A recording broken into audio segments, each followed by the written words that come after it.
دہریت و مادہ پرستی اور قرآن۔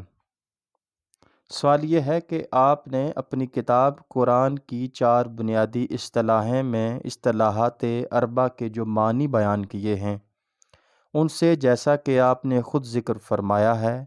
یہی نتیجہ نکلتا ہے کہ دنیا میں کوئی قوم ایسی نہ تھی جس کی طرف نبی بھیجا گیا ہو اور اس نے اسے خدا کی ہستی کو تسلیم کرنے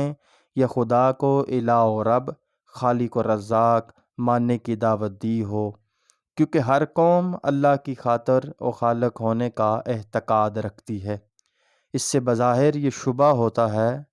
کہ ان لوگوں میں منکرین خدا یعنی مادہ پرست، ملحدین اور دہریوں کا گروہ ناپید تھا،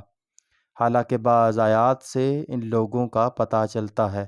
بس ہماری زندگی تو یہی دنیا کی زندگی ہے کہ مرتے ہیں اور جیتے ہیں، اور یہ زمانہ یعنی نظم فطرت ہی ہمیں ہلاک کرنے والا ہے۔ نیز موسیٰ و فرعون اور نمرود و ابراہیم کے مذاکروں میں بعض آیات اس امر پر سریع الدلالت ہیں کہ یہ دونوں مادہ پرست داہریہ تھے، اور پھر قرآن میں حکم ہوا کیا خدا کے وجود میں بھی کوئی شک و شبہ ہے جو موجد ارض و سما ہے۔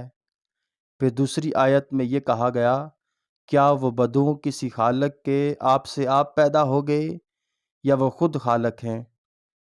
آپ نے دوسری آیت سے استدلال کرتے ہوئے ان آیتوں کی جو توجیہ کی ہے اس میں اختلاف کی گنجائش ہے، کیونکہ ان آیات متمسک بہا کے دوسری توجیہیں ہو سکتی ہیں۔ جواب ارشاد کیا گیا، میں نے جہاں تک قرآن مجید کا مطالعہ کیا ہے اور جس حد تک تاریخی معلومات میرے سامنے ہیں، ان دونوں سے یہ بات مجھے قریب یقین معلوم ہوتی ہے کہ دنیا میں کبھی کوئی قوم یا کوئی ہیئت اجتماعی ایسی نہیں گزری ہے جو بحیثیت مجموعی خدا کے منکر اور داہریہ رہی ہو۔ افراد اور چھوٹے چھوٹے فلسفیانہ گروہ ایسے ضرور ہیں، لیکن وہ اتنے قابل لحاظ نہ تھے کہ براہ راست ان کو خطاب کرنے کے لیے کوئی نبی بھیجا جاتا یا کتاب نازل کی جاتی۔ اس لیے قرآن مجید میں ایسے گروہوں کے متعلق کہیں کہیں مختصر اشارات تو ضرور کیے گئے ہیں، لیکن دعوت کا براہ راست خطاب مشرکین ہی کی طرف رہا ہے، اور عموماً توحید پر جو دلائل دیے گئے ہیں وہ اس انداز سے دیے گئے ہیں کہ شرک کے ابطال کے ساتھ دہریت کا ابطال بھی انہی سے ہو جاتا ہے۔ اس کے خلاف الگ دلائل کام کرنے کی ضرورت نہیں رہتی۔ فرعون اور نمرود کے متعلق آپ نے جو کچھ لکھا ہے وہ محض قیاس سے لکھا ہے، معتبر معلومات اس کے خلاف ہیں۔ آج ارض بابل اور ارض مصر دونوں کے متعلق آثار قدیمہ کی کھدائیوں سے نہایت مفصل معلومات حاصل ہو چکی ہیں، اور ان سے یہ ثابت ہو چکا ہے کہ فراعنہ اور فرمانروائیاں بابل دونوں ہی پردہت راجہ تھے جن الہوں کی پرستش ان کی قوم میں ہوتی تھی۔ ان کو یہ دونوں نہ صرف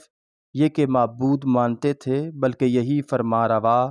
ان کے مہا پجاری ہوتے تھے، اور انہیں ان الہ کے نمائندہ ہونے کی حیثیت سے مانا جاتا تھا۔ اسی کی تصدیق قرآن کے بیان سے بھی ہوتی ہے، اور یہ بات صاف معلوم ہوتی ہے کہ یہ لوگ اس معنی میں داہریے نہیں تھے جس معنی میں آج کل یہ لفظ بولا جاتا ہے۔